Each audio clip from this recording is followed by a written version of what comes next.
Hey everybody, so today I'm going to do something that's been much asked for, and that is a ultimate care guide on growing Cephalotus follicularis, or the Western Australian pitcher plant. Unfortunately, this plant has gotten a reputation for being hard to grow. It's my absolutely, hands down, favorite species of plant in the entire plant kingdom. As Daniela pans through all these different clones, you can probably see why. They just have absolutely spacey looking little pitchers. They have that hooked peristome. The underside of the lid has alternating pattern of dark red and translucent windows, which hopefully at this time of day, they're really shining with the backlighting. They're kind of a miniature plant, I would say. So that's a really big Cephalotus pitcher, especially grown in a lot of light. Nepenthes can get pitchers that hold 2 to 3 liters of digestive enzymes, so obviously they're a much bigger thing. And since we're talking about Nepenthes, I should say, even though these look a lot like a little weird Nepenthes, they're not related to them at all. In fact, it was really hard to figure out what they were related to. They're there's only one species, the easy way of saying that, there's only one species in its entire plant family. And that is a really weird thing. Orchid family has thousands of species, rose family, lots and lots of different species, but it's a pretty rare thing to have a family of plants that only has one species in it, and that means that it's fairly far off on its own evolutionary limb. And because there's no other relatives, it's really hard to extrapolate much of evolution from it. But probably at a certain point, there was lots of different species of Cephalotus, and this is just the one that we have left. They're native to Western Australia, but specifically southwestern Australia on a very narrow coastal strip. That's the only place where they grow in the wild. And they grow right down to the ocean in several places, or down to the bay. There's even one famous spot where they grow in the sand, kind of in the sandstone up above the ocean, and every now and then big clumps of Cephalotus topple into the sea. Oh no! Where they surely die because all that salt water. But yeah, so they're really unique, they're really beautiful. They only come from that one spot in Australia. And if you ask on all the forums, almost everyone's gonna tell you they're hard to grow and don't try, and maybe they're even impossible. But as you pan through all these beautiful large clumpy plants, you can see that that's not true. So why do people have so much problem with these guys? 90% of it is the watering. So I'll start with talking about watering. First off, even though these do grow right near the ocean in Australia, and they almost certainly experience some degree of salt spray, we only water ours with distilled water.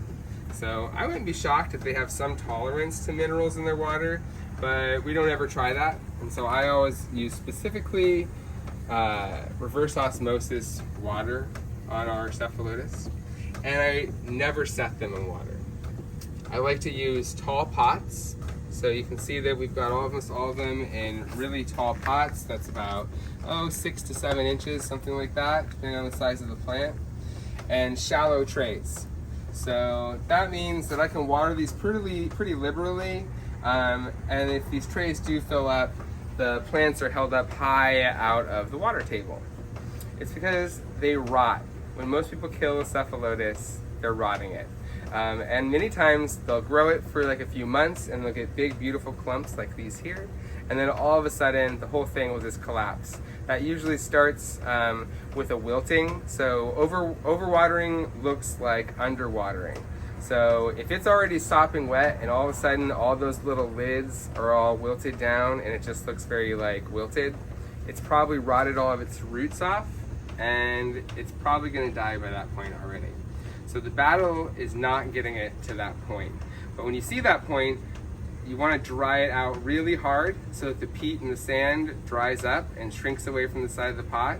And then sometimes you can save it if you treat it with a fungicide. But when you see it looking wilty like that, you're going to want to water it more, but don't do that. That'll just help the fungus or the bacteria that's rotting the plant and kill it faster. I probably sprinkle these about twice a week in the summertime, and maybe about once every week, or maybe even 2 if it's a really wet winter and it's drying out slower. In the summer, obviously, when it's hot and dry, they're drying out pretty fast. Another thing about watering that I think is really important is, just like Sarracenia purpurea, these guys aren't so hot at filling up their little pitchers with water. And so every time I water them from above. I use my fancy Dram watering can. I love these watering cans. We don't get any money for them, but these are the best watering cans by Dram. And I just sprinkle from the side like this. And that way the little vaulted lids are catching the sideways water and it's directing it into those pitchers.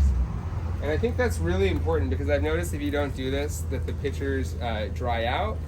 And if you're feeding them at all, once they dry out, they're probably not digesting, and they might even burn the little pitchers. So I think that's really super important. I always water them overhead. Oh, and another thing is, because these are little clumping plants and their pitchers are facing all kinds of different directions, that does mean that, like on a big bowl like this, I'm gonna try and water it from all the different directions to try and fill as many of those pitchers as I can. And I kind of try to circle everybody just like that. And I try not to get too much water in there, but if there's a little water in there for a couple of days, as long as I dry out, let it dry out really well in between, that's just fine. And rot is generally a winter problem. In the spring and summer, when things are warm and the sun is very intense, it's harder to rot things, harder to get fungal problems. We all know that wet, dark, cold is what fungus likes. So in the summer, it's harder to rot things, but still be careful with that. So we covered that. We kind of accidentally covered pots, but just to always say, I always do taller pots again and larger pots. Larger pots will dry out a little bit slower, get wet a little bit slower, and that kind of extra time makes it a little bit easier to manage that watering cycle. Because if you have a tiny little pot and you have to water it overhead every single day and not set in water, you're not really setting yourself up for success. Let me talk a little bit about transplanting and roots, because one of the problems that comes up with them all the time is the moss on top. Now, you've been looking at it online and you said, the problems? The moss on top is so pretty. How could that ever be a problem? Well, this gets thicker and thicker as the years go on. Danielle, I want you to come in here and look at this. And eventually, it does make this really thick carpet of moss. And when you try to pull up, you can see that's all attached. This eventually will give spots for mealybug to hide, and it becomes kind of hard to water, and the crowns of the plants get buried up in there. They do appreciate frequent transplanting. Like usually when you transplant a Cephalotus, it does really well after that. But that being said, you don't always want to transplant something like this over and over again, because it is kind of challenging. So if you want to get rid of this moss but not transplant the plant, a good pro tip is just to come in here and pull this all away. So you can come in and pull all of this away, and it looks like, oh my God, what is he doing? He's gonna wreck this whole thing. But you actually won't. There are no shallow Cephalotus roots. They all go straight down. There are no lateral Cephalotus roots at all. So you'll never run into that at all. You can totally pull this all off.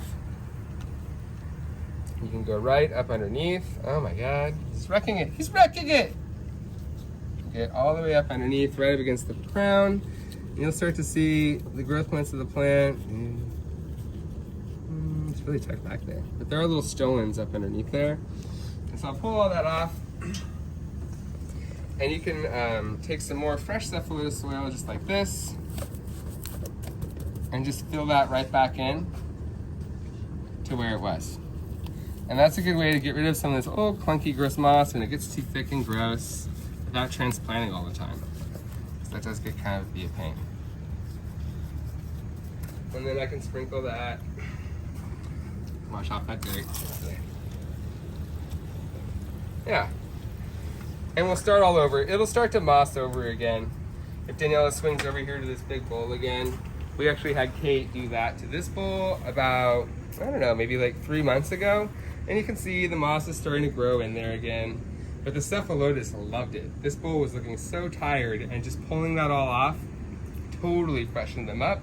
And we'll do another check-in with all these Cephalotus next year, because almost every single one of these pots that we have here will be a big clump like over here next year. So I'm really excited to see all these Cephalotus in big giant pots because I can never have enough Cephalotus.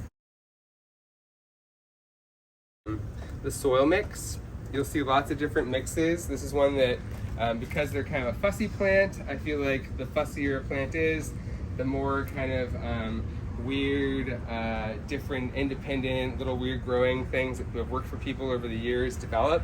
And there are a lot of people that are very opinionated on growing Cephalotus in different ways than I grow them. I'm surrounded by my resume. You can either listen to me or not. But you'll see lots of people that plant Cephalotus in a New Zealand sphagnum mix, like Nepenthes, and that can work really well for lots of different people. I see that working usually for people who are growing them in terrariums, more often than not, but there are people growing them in all kinds of different conditions in that Nepenthes mix. And you know, I've tried that over the years, but what we use is a very sandy mix, which is much closer to what they grow in the wild. It's about 50% sand, washed horticultural sand or play sand, no beach sand.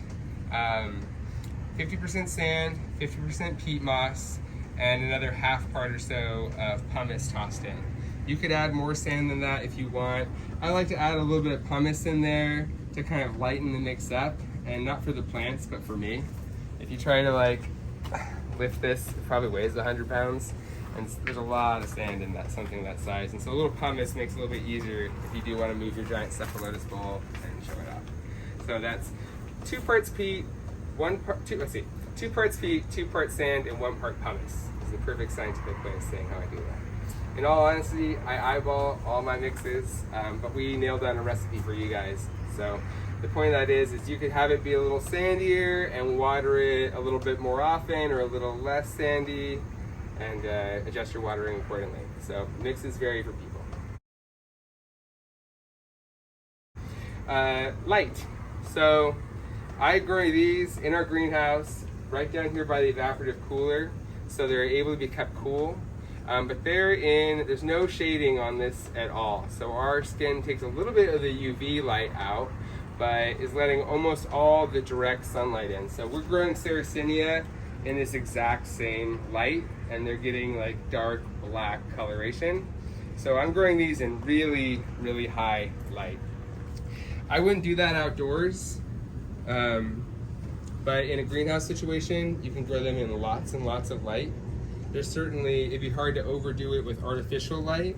I think the more light, the better on Cephalotus, even indoors. They tend to get more fungal problems than anything else, and like I said, light helps that, and so the more light that you have, the less likely you'll run into that. And you'll get great colors like these. Plants suntan into their colors, and so the reason you see all this great diversity of beautiful different colors, and some of these are so black you can hardly believe it, is the dark light, or the intense light. So if you grow them under less light, I don't have any to show you, but they'll be a little greener, sometimes like a little softer looking, a little bigger, but really healthy. Actually, people grow really beautiful, healthy Cephalotus in a little less light than this, but I like a lot of light to hedge off problems. Climate. So they're native to a coastal Mediterranean climate, which is basically identical to where we are right here in Northern California, about 20 miles from the ocean. The fog is still just hovering over the hills, over the coastal hills over there. It's mid-August, so even in the summertime, we're experiencing cool nights and cooler days than, say, interior California or interior Australia. So they appreciate cool nights, although that is not required. There are lots of people growing beautiful Cephalotus in places, in terrariums and things, where they're not getting the temperatures down at night. But we do have that here, and they do like that. They can take some high temperatures.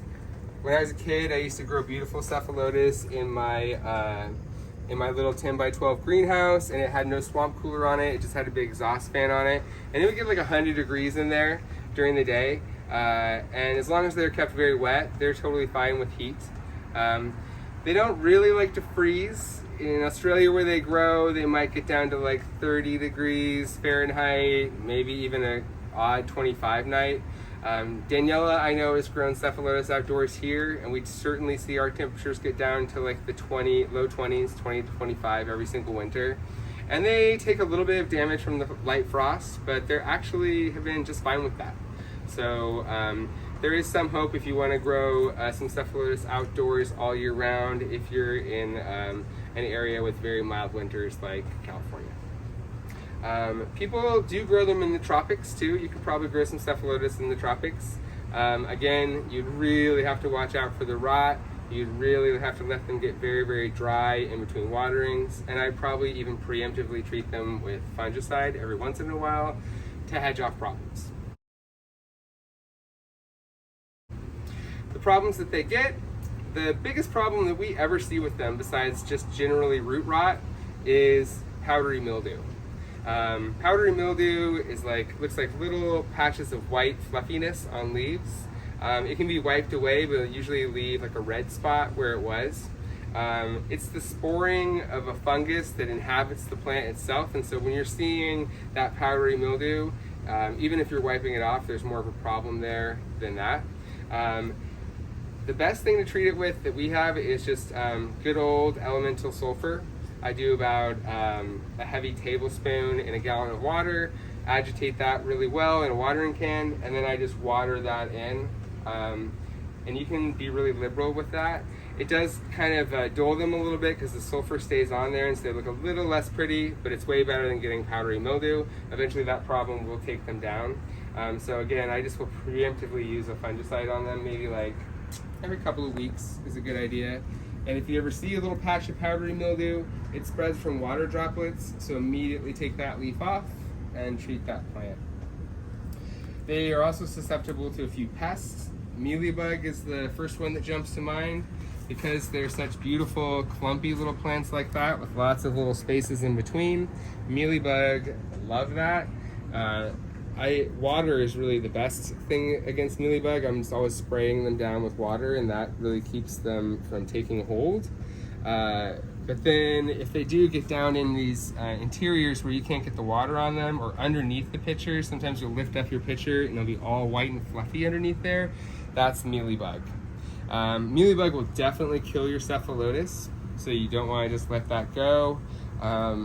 There's numerous things you can use. An imidacloprid spray is really nice. Bayer 3-in-1 has an imidacloprid, a fungicide, and a miticide in it, and that's a nice one that anyone can get at Home Depot. And you can use that preemptively to make sure that they never get mealybug. And certainly once they get it, I would do it like once a week, 2 or 3 times until you're absolutely sure that they're gone. Also, rubbing alcohol and a toothbrush goes a really long way for getting rid of them. So all that white fluffiness, that's like kind of like a matrix that they hide in, and so it repels water, and I just use the rubbing alcohol to knock that off really quickly, and that way the pesticides can get down in there better. They're also susceptible to aphids and hard scale. I would use the same exact treatments on those. Aphids are gonna be little skins in there. You can always see little aphid skins tucked in there. That's the first thing I always see, usually twisted leaves. And then when you look down close, you'll see tiny little green bugs in there that are sucking the sap out of your Cephalotus and slowly killing them. So I would treat those with the good general pesticide as well. Feeding. As with all pitcher plants, I think the best way to feed them is directly into the pitchers with a slow release osmocote pellet. We get a lot of emails from people who have put a pellet into a freshly opened tiny pitcher and seen it immediately wilt and fall off. Slow your jets. First off, tiny pitchers can only really take a really tiny little osmocote pellet. If you search in there, you'll find tiny ones and you'll find big ones. Don't get crazy, just a tiny little one for the tiny pitchers. Also, just because the pitcher is open doesn't mean that it's necessarily ready to take some big meal like that. So like you can see, let's see, this one's just popped open today. Here. And it's coloring up and it's thickening up, but those cells aren't all fully developed. And so if you put something big in there right away, it might just rot that pitcher right off. So wait until it's really hardened off and it's really thick, and then you can put a pellet in there. And there's no harm in waiting a day or two. The plant's definitely not gonna care if you wait a second. But if you do burn a little pitcher off with an Osmocote pellet, I generally assume that that's good for the plant because it did absorb some fertilizer before that burned off, and that's the whole point of these pitchers. It's not to make you look happy, make you feel happy, although these do make me feel really happy. But that's not the point. The point is actually to feed the plant. And so even if it burned off, it's probably okay. I also fertilize these with a regular fertilizer through the roots. I've been using an Orchid Pro fertilizer on these lately. And I'll take this opportunity to say something that's like a developing theory of mine that I haven't said too much about. But I actually stopped using the Maxi fertilizer on a few things like Cephalotus this year. And I found it to be a really big improvement in their growing. I think that the Maxi sometimes encourages powdery mildew when it lands on the outside of leaves. I think through the roots and in the interior of the pitchers, it's not a problem, but I've noticed an increase in powdery mildew with Maxi. And so, although we still recommend it and we still use it for 90% of the plants that we grow, with the Cephalotus, I've switched to a chemical orchid fertilizer. I don't have it with me. I'll have Daniela post it in the links. But I use a chemical orchid fertilizer. Probably anyone would work. And I'm doing basically an 1/8 of a teaspoon per gallon, or like a drop per mist bottle. And then I would just lightly sprinkle these about once a week or once every week or two. You don't have to do that, but part of the reason that these look so extra spectacular is because they're getting fed through the pitchers, and then they're also getting fed through the roots. So they're getting every possible advantage that they can have. And if you love Cephalotus as much as I do, and if they've been hard for you in the past, you really want to do as much of this as I'm telling you to, because that's what's going to make the difference from kind of the, oh, this sad looking little Cephalotus, I wish it looked nicer, to a really big, giant, beautiful, dark Cephalotus. All these pigments that the plant makes are actually kind of expensive chemicals to make. And so I've noticed that the more you fertilize, the redder things can get. Same that's true with Nepenthes and Sarracenia and everything else. I wanted to talk a little bit about Cephalotus and dormancy. They come from a Mediterranean climate, like I said before, in southwestern Australia. And so they'll experience a shortened day and a cool, mild, wet winter. That isn't going to be cold enough to force them to have a proper dormancy, and so Cephalotus do not require a dormancy. But if you live somewhere where the day shortens up, like even here in Northern California in the wintertime, you will expect them to slow down in growth. I would say that they have two big flushes of growth, one in the spring and again in late summer, early fall. We're in mid-October now, and we're just starting to see the beginnings of that second flush. The spring flush on this plant would have been all these pitchers here, and you can see the late summer fall flush coming right behind it. And then after that, you're not going to expect to see too much growth. Now, if you're growing them under artificial lights, it's totally possible to keep them growing permanently, and you can do that indefinitely without any dormancy or fridge method or anything else like some other timber plants require. Like lots of other carnivorous plants with really amazing, spectacular leaves, Cephalotus have boring flowers, just like flytraps and Nepenthes and a lot of other ones. There's one little flower right here. What's actually happened here is I cut that flower stalk off, and you probably should too, and then it actually regrew a few little flowers. So it's convenient, so Daniela can show you what they look like.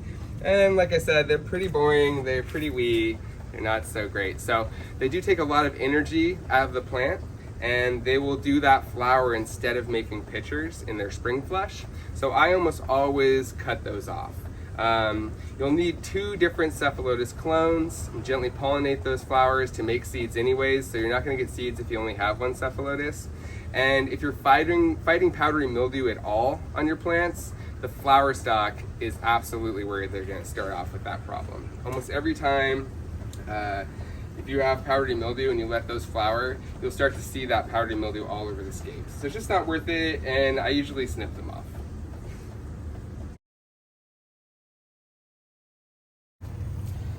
And I think that there's a lot of variation in Cephalotus. All these different ones that Danielle has been showing you are all different clones. And if you've been paying close attention and taking notes, you've probably noticed there's a lot of difference in coloration. The photosynthetic leaves can be different shapes. And the underside of that lid, I've noticed recently, is really like a fingerprint. Every single picture of every single clone will have that exact same characteristic thumbprint of alternating pattern of translucent windows and reds. Some of them have big translucent windows and some of them have almost none at all and are almost entirely black. There are a lot of giant ones. Daniela just panned back. This is a Hummer's giant right here. That giant one over here that Daniela was just showing was our old one that we called large form. That all being said, you know, some forms are definitely more vigorous and more likely to become giant, but that all being said, a well-grown Cephalotus, almost every single one of them could be really pretty darn big if you grow them really well. So you don't have to get a big giant Cephalotus, expensive giant Cephalotus cultivar in order to do really well with them.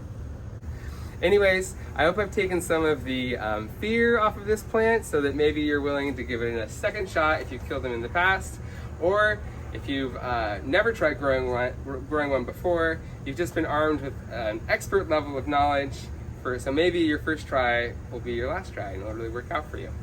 Make sure you like and comment below and ask any questions that you have. Daniela's great at answering those for you. Thanks so much, guys.